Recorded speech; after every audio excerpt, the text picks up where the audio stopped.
The team that makes up MatchKit comprises the two of us, Mike Sharman and Ben Karpinski, and then who has been unable to join us today is our team based in Cape Town, Brian Habana and Andy Gilder, and our chairman, Shaga Sisulu. And MatchKit is effectively a digital platform that is at the intersection of sports and fintech.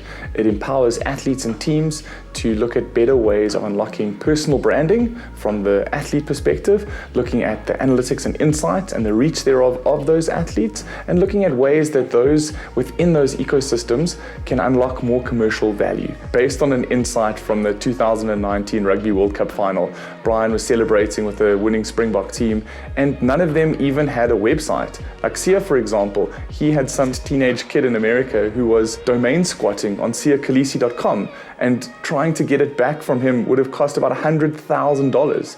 So I think that's a perfect example, is that if the most marketable rugby player in the world right now doesn't have a specific marketable focus, then what's the rest of the 99% athlete out there, both men and women, able to achieve? I think for MatchKit, we had the unenviable position of trying to start during a pandemic, but there's no good time to start a business. So we saw the positives. Firstly, we got to spend a lot more time together, a lot more focused time.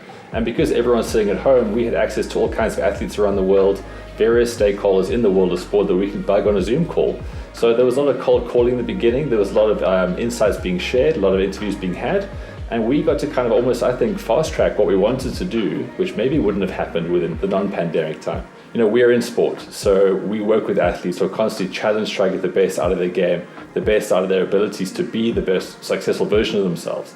So AlphaCode has essentially challenged us incredibly well, to the point where we got to know each other a lot more. You know, within stress comes diamonds, as they say, from the blocks of coal that we were a few months ago. And being constantly challenged like this has brought out our best. And to know that maybe that's good enough to start a business with has been very, very reassuring. Being part of the AlphaCode program was something that we were very excited about for good reason. We knew about the program prior to that, and we knew it could help us.